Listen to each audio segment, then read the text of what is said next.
morning, afternoon, depending on when you're listening to this. My name is Eric Mathis. I am the Debate Ambassador, Coordinator, Emory Debate Coach, AUDL alum, all things UDL debate apparently. My job here today, and I hope, by the way, I also create the packet. And my job today is to teach you all how to debate Tokay. And if you're looking at this, you should also be accompanied by a PowerPoint that will go directly from what I'm saying and will go in the same type of order. So you should be able to follow along with me as we go along. There are some animations in the PowerPoint slide. So for example, if you click on it right now, there will be something that says a quick introduction, or maybe not so quick. So the purpose of today's lecture, if you move to the next slide, we will talk about definitions and purpose of a critique. We will talk about key terms, parts of a critique, and their responsibilities. How should the affirmative respond? And then there's a Q&A, and what that Q&A is, if your students or even you as a coach have questions about criticisms, you can email us or contact us here at the Atlanta Urban Debate League and let us know what those questions are, and we'd be more than happy to help you, okay? So let's begin. If you click on slide 3, you will see that we're starting with the definition of a critique. And the way that I describe this is an argument criticizing the desirability of the 1AC. Let's say this again. An argument criticizing the desirability of the 1AC. Now, what does that mean? Well, desirability means something that is desirable. And when I say criticizing the desirability of the 1AC, I'm criticizing what makes the judge vote for the 1AC. So if you're reading the AV, it probably has something to do with the fact that it prevents conflict in the South China Sea or a conflict between the United States and China. A criticism starts from and this is very important, notice it says 1AC, not the plan text. So the plan text is normally what is used to focus on a disad or a counterplan if you're in middle school, varsity, or high school. But the criticism itself, or a critique, focuses on the assumptions of the 1AC, both seen and unseen. So when we say things that are unseen, we're talking about, and there's an example that's in the PowerPoint that we'll go over, that there are things that the AV says that are not directly said by the 1AC, and we'll talk about that. What values does the 1AC stand for? Right? 1ACs, or people that run critiques, believe that an affirmative stands for a certain cause or a value. Generally, affirmatives may start from the pretense that China is doing something bad, and America, the U.S., needs to correct that behavior. Well, the assumption is that the U.S. can correct that behavior. And the unseen part is that the U.S. isn't the one that participates, that causes China to act aggressively in the first place. The value that it stands for is that American way is right and the Chinese way is wrong. And lastly, there are methods, right? And methods are just the method that we choose in a debate to determine the impacts. We'll go over that when it comes to the alternative. Now the next slide is called the purpose. And if you click through it, you'll see things that come up, like, for example, the first thing should say, test the assumptions of the 1AC. So when we test the assumptions of the 1AC, let's go back. Remember when I said that an affirmative that says that China is doing something bad and the U.S. has to correct that behavior? The assumption is that the U.S. is the country that should correct that behavior. More importantly, that the U.S. is good and that China is bad. A criticism would say that that assumption that the U.S. is right, or the U.S. is always right, is a flawed assumption. For example, the assumption that all vegetarians like mac and cheese is a very bad assumption. Just because someone doesn't eat meat doesn't also mean that they like macaroni and cheese. But you've made an assumption about that, and those assumptions can sometimes be incorrect. If you click on the slide again, another word will come up, and it's called worldview. Worldview, right? When I say the worldview, I'm referring to the world that the affirmative portrays. So in the world that the affirmative portrays, go back to when I said that the AV presents a worldview that America is the good cop going in to fight the bad Chinese government. We've made assumptions, and we painted a worldview that the U.S. is the ethical actor. And by ethics, I mean the country that can determine what is right and wrong. That is probably a bad assumption that most critiques would say, because most critiques would say that that is an incorrect assumption. You should not assume that America knows what's right and what's wrong, especially in international politics. A critique changes how we evaluate impacts. So in a disad debate, neither team disagrees that whoever prevents the most deaths generally will win the debate. But with a criticism, a judge is presented with an option of not evaluating the debate as a policymaker or as a person that can stop the most deaths in a particular debate round, but they are asked to be an educator or a ethical decision maker. And the critique says that you should evaluate those negative assumptions and determine whether or not those are good or bad or problematic before you can evaluate the 1AC and its impacts. So let me say that a little bit differently. A critique says that before we can prove that the AF is a good idea, we need to test these assumptions to ensure that those assumptions don't complicate the 1AC and what it stands for. Okay? So if you are someone that has a peanut allergy, you will not want to just hand someone any piece of food. You will want to test whether or not there are peanuts in it to ensure that that type of food is good for the person that is about to consume it. And the next point is that one of the purposes of a critique is to bring historical and structural concerns into a debate.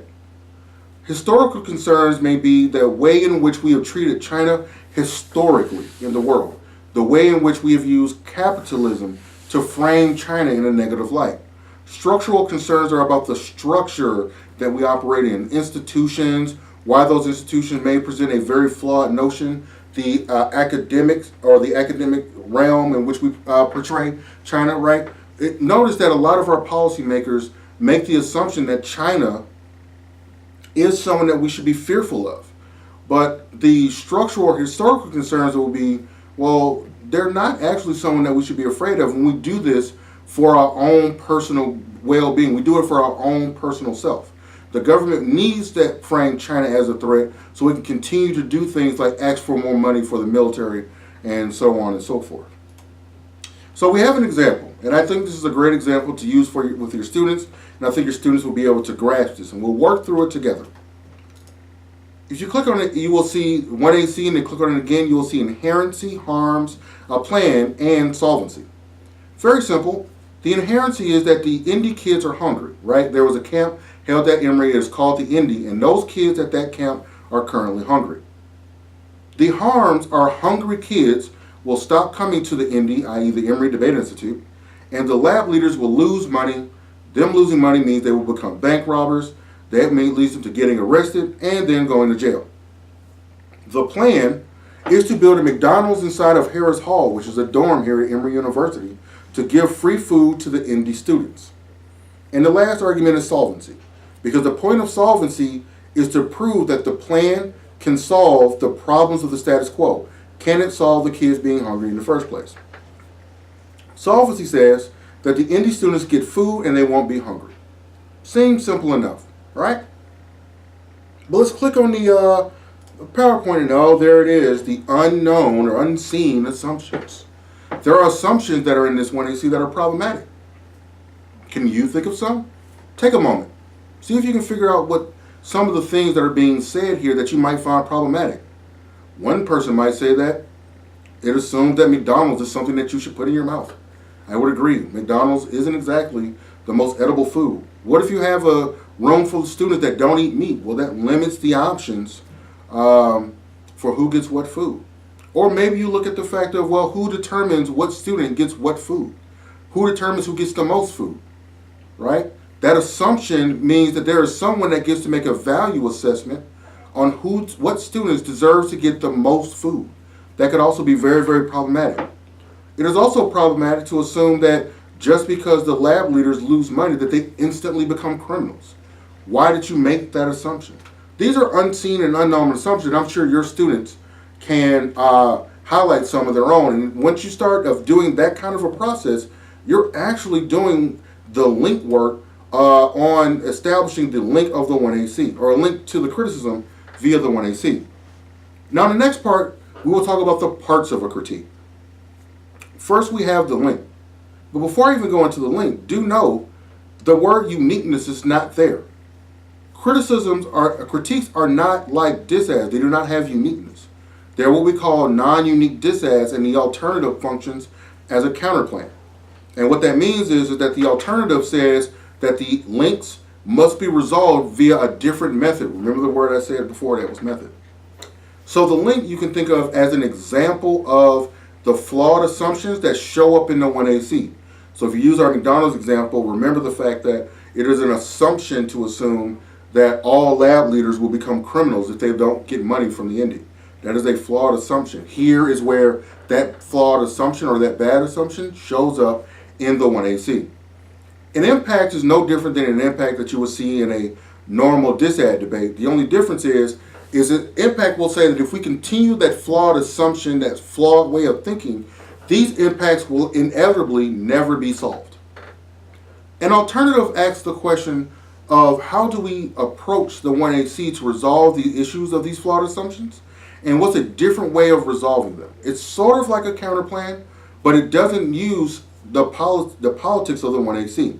So it doesn't use the United States federal government, it doesn't use Congress, it doesn't use the president.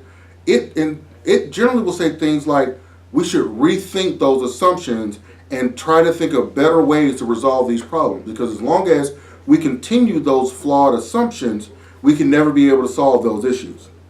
And then the last argument is an argument that is called framework. Framework is an argument that dictates to the judge how they should see the debate.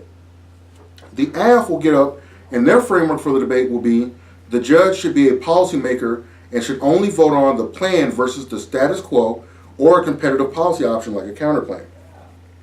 But the critique would say that instead of us evaluating the impacts that way, we should evaluate whether or not there are problematic assumptions in the 1AC, and if there are, those things must come first. You will hear this a lot, a prior question, which means that we have a prior question to ask before we can determine whether or not the AF is a good or bad idea. Now, on the slide that says affirmative responses, you'll see I've typed in STOP. That does not mean stop reading or stop this lecture, but STOP is an acronym for, if you click on the slide, solvency deficit versus the alternative, theory, offense, and permutations. Permutations are just like what you hear in math, which is a combination of the plan and the alternative. The permutation will say that we should do both. We should do what the 1AC said, but we should also include a rejection of flawed assumptions and move forward. The AF plan may not be perfect. The negative has pointed that out. We should continue to solve both issues.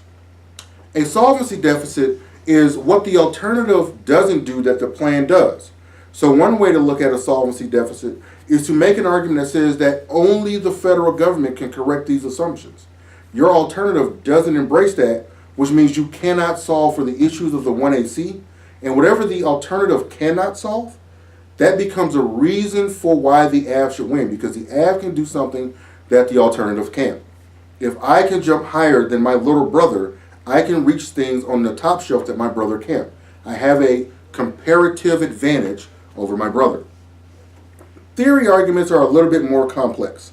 We'll have an in-depth theory discussion along with topicality in a later lecture for our UDL, our students, and our coaches. So let's hold off on that one. The last one is offense.